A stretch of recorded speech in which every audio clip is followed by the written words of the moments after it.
BFM Business, Intégral Placement, idée de placement. Et c'est Thierry Godet qui nous accompagne dans le monde du vin pour Cavissima. Bonjour Thierry. Bonjour Cédric, bonjour Guillaume. Bonjour. Merci de nous avoir rejoints. Le monde du vin qui a été notamment marqué par la vente des Hospices de Beaune. On est en Bourgogne. Comment ça s'est passé cette année ? Écoutez, c'est une nouvelle vente historique, un nouveau record historique puisque la totalité de la collecte a rapporté 8,1 millions d'euros, à mettre en rapport avec les 6,3 millions d'euros qui avaient été collectés en 2013, donc c'est une progression de 28%. C'est une belle vente dans la mesure où les différents offreurs, la maison Christie, ont réussi à réunir beaucoup d'acheteurs étrangers.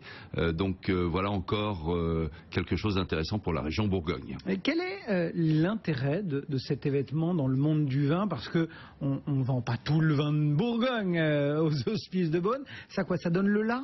Alors oui, parce qu'en fait, ce qu'il faut savoir, c'est que lors de la vente des Hospices de Beaune, on va vendre le millésime 2014. Il vient tout juste d'être vinifié, donc c'est un véritable coup de projecteur sur ce qui a pu être récolté, vendangé, vinifié. Donc ça, c'est une première chose. Dans le cas de l'investissement dans le vin, ça ne présente aucun intérêt, ça faut rappeler ça à nos auditeurs, puisque le principe de la vente des hospices est une vente de charité. Donc l'objectif, c'est de vendre les pièces de vin le plus cher possible, et l'investissement dans le vin, la règle majeure, c'est d'acheter au prix le plus bas. Voilà. Le moins cher possible. Alors en revanche, donc c'est un coup de projecteur. On a comme ça une idée du millésime qui vient d'apparaître, qui vient de naître, et on s'aperçoit cette année 2014 que les volumes sont en progression. En progression, il y avait cette année 534 pièces à vendre, c'est la totalité de la production.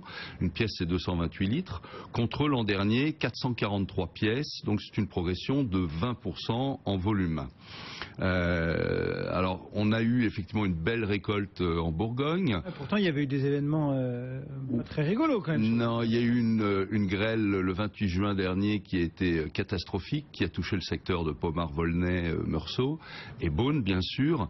D'autres régions s'en sont très bien sorties. Malheureusement il y a eu un été pluvieux avec des températures saisonnières plus basses que normales, mais un été indien qui a tout sauvé, des très belles températures, plus 2 degrés, et surtout un vent du nord qui est venu assécher et faire mûrir tranquillement et repousser la pression du mildiou ou d'autres pourritures qui peut s'installer dans le vignoble. Bon, ça c'était pour la quantité. Si on regarde au niveau qualité, alors, on a une idée de ce qui se profile. Alors on a à la fois une idée, on a des présomptions sur le blanc. On peut déjà dire qu'on est en face d'un très beau millésime. J'ai entendu le mot de millésime exceptionnel. J'ai goûté quelques blancs qui sont extrêmement flatteurs, beaucoup d'acidité, des très jolis arômes, et ça devrait faire un très beau vin. Les volumes sont assez faibles. En rouge, c'est encore un peu trop tôt, parce que les fermentations malolactiques sont pas terminées. Le vin, finalement, n'est encore qu'une copie très légère de ce que ça va être. On pense que ce sera un très joli millésime.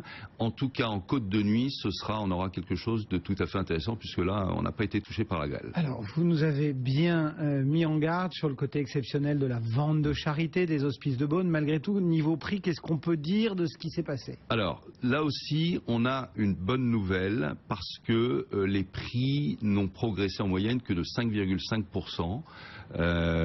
Et ça, c'était tout à fait souhaitable, parce que ce qu'il faut bien voir, c'est que depuis 10 ans, on est sur un trend effréné de 12,5% par an en moyenne, et là les producteurs bourguignons redoutaient la formation d'une bulle spéculative. Bon, pour le moment il n'en est rien. Il n'en est rien. Donc les prix se sont calmés, et ça c'est intéressant pour nos amis acheteurs, pour nos clients acheteurs, et c'est intéressant pour la profession, et c'est intéressant pour rendre les vins de Bourgogne compétitifs sur le marché international.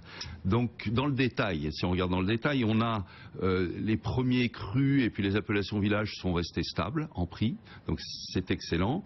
On a une progression sur les grands crus et les vins de la Côte de Nuit d'environ 5%, et sur les blancs par contre on est sur un tout petit millésime, très très beau millésime comme j'ai dit, et là on est sur une progression de 15%, qui est quand même plus faible que les progressions qu'on avait connues en 2012 et en 2013, qui étaient de 20 et de 28% respectivement. Donc on est sur un trend descendant en termes de fixation des prix.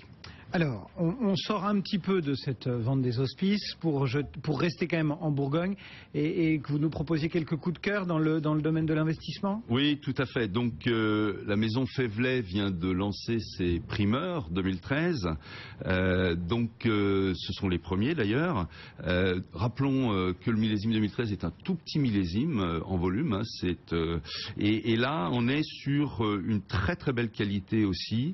La maison Faivelet en général est abonné à de très très bonnes notes avec le critique Allen Meadow, qui vont souvent de 92 à 96, et on est sur des prix relativement modérés, une hausse relativement modérée qui va de 5% à 8% pour les vins les plus rares.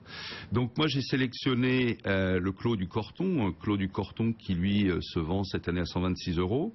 Pour mémoire, le 2012 qui était en progression de 20% par rapport au prix du 2011 a déjà pris 15% en un an au niveau de sa cote, de la cote Wine Decider. On a sélectionné également le Clos de Bèze, qui en général prend les meilleures notes chez Allen Meadow.